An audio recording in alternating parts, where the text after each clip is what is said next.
Bakit nga ba sinabi ng isang analyst na magiging extremely rich daw ang mga XRP holders in 3 months?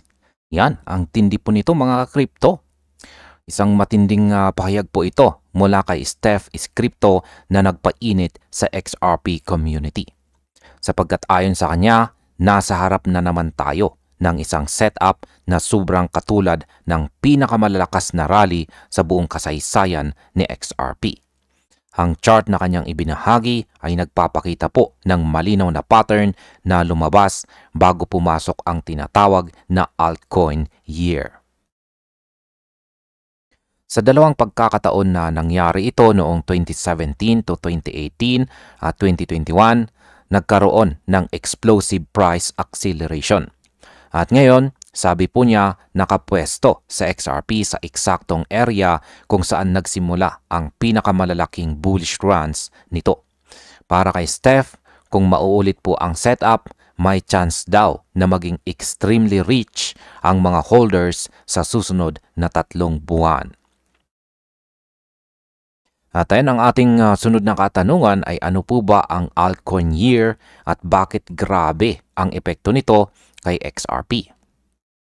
Kung bago ka po sa konsepto ng altcoin year, ito ang mga panahon kung kailan bumabagsak ang Bitcoin dominance at lumilipat ang lakas papunta sa mga altcoins tulad po na XRP. Ito po ang stage kung saan nagiging mas agresibo ang funds rotation at nagiging mas mabilis ang price expansion. Sa chart po ni Steph dito, ayan, ay naka-highlight ang dalawang green boxes na sumalubong sa dalawang explosive cycles ng XRP. Una ay noong 2017 to 2018, kung saan tumama po siya sa kanyang legendary peak. Pangalawa ay noong taong 2021, kahit na may Ripple lawsuit, umangat pa rin siya hanggang $1.96. At pareho itong nag-umpisa ng bumagsak ang Bitcoin dominance, isang signal na ngayon ay muling nakikita. Mas malakas ang posibilidad dahil mas mataas po ang base level ngayon. Yan, sa ngayon po kasi ang pinaka-interesting dito ay ang price level.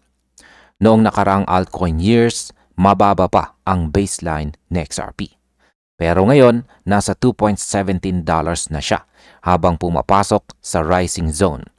Ibig sabihin kung mag-relieve ang previous pattern, mas malaki ang magiging epekto dahil nagsisimula po ang galaw mula sa mas mataas na foundation.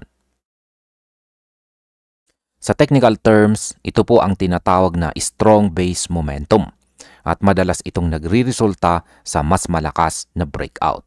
Ito po ang dahilan kung bakit maraming analyst ang nagsasabing mas explosive ang potential rally na XRP ngayon kaysa sa nakaraang cycles. Ngayon ay gaano po ba kalaki ang pwedeng galaw kung mauulit ang kasaysayan? Ito po ang tanong na lahat gusto marinig ang sagot. Base po sa historical cycles na nasa chart dito ni Steph, kung maulit ang 20 times move, ang target price ay nasa $43.4. Kung maulit naman ang 100 times na move, ang target ay nasa $217. At sinasabi po ng chart na kahit 10 times po ang galaw lamang, ang sundan ng market ay aakyat sa XRP sa presyong $21.70. Hindi po ito random numbers. Ito ay galing sa exact ratios ng previous altcoin years. Ang point po dito ay simple. Nasa parehong structure po ulit tayo. Parehong location sa rising band at parehong formation bago pumutok ang presyo. Ano po ba ang rising zone at bakit po ito seryoso? Ang rising zone, ang area kung saan nagre-retest sa XRP bago po siya mag-launch ng global rally. Makikita po sa chart ang clear pattern. Bago sumabog ang presyo, pumapasok muna siya sa rising band na parang preparation stage. Sa dalawang major cycles, parehong nangyari ito. Nag-retest, nag-stabilize, tapos biglang sumabog. And guess what?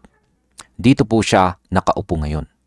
Ito ang dahilan kung bakit sinasabi ni Steph na this looks extremely bullish. At ilang mga analysts ang nagsasabing hindi ito ordinaryong consolidation. Ito po ang eksaktong stage bago magsimula ang explosive acceleration.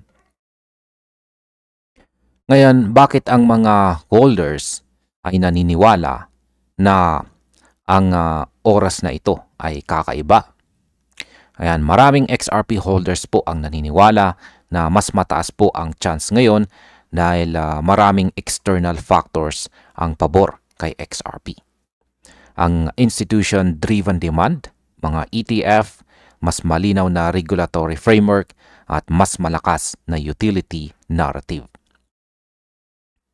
Para kay Steph at para po sa iba pang mga analyst, ang alignment ng structure, demand at market condition ay nagpapakita ng senaryo kung saan gumawa sa XRP ng panibagong cycle high run. Ang vibe ng market ngayon ay hindi po panic, kalmado, stable at kontrolado. At ito po ang typical behavior bago ang strong upward expansion. Bakit naman po sobrang crucial or napakalaga ng 3-month window? Ayon po kay Steph, nasa starting point tayo ng tinatawag niyang 3-month acceleration window. Ito po ang stage kung saan historically ay nagaganap ang pinakamalaking galaw ni XRP pagkatapos pumasok sa altcoin year zone. Kung tama po ang data, nasa pre-breakout tightening phase ngayon sa XRP. Ibig sabihin, nabubuo po ang pressure at malapit ng sumabog ang trend. This does not guarantee a specific number. Ayan, hindi po garantisado or hindi po ito nagbibigay ng garantiya sa isang numero. Pero consistent po ito sa behavior ng previous cycles. Kaya para po sa mga long-term XRP holders, ito po ang window or bintana na dapat nating bantayan dahil ito ay dito po nag-uumpisa ang parabolic growth. At bilang panghuli ay ano naman ang aking masasabi tungkol dito? Ayan mga ka-crypto, malinaw po ang mensahe ng chart dito. Nasa area po ulit si XRP kung saan historically ay nagsisimula ang pinakamalakas niyang rallies. Mas mataas po ang base level, mas controlled ang market at mas malakas ang external fundamentals. At kung mauulit po ang kanyang pattern, kaya po niyang mag-deliver ng 10 times, 20 times o 100 times na galaw.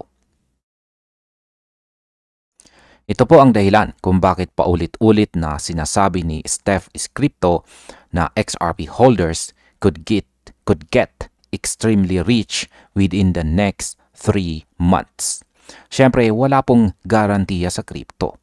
Pero kung titingnan po natin ang history, structure at saka momentum, malinaw na may malaking pagkakataon si XRP ngayon. At ayan, hanggang dito na lamang po tayo sa video na ito mga ka-crypto. Maraming salamat sa panunood.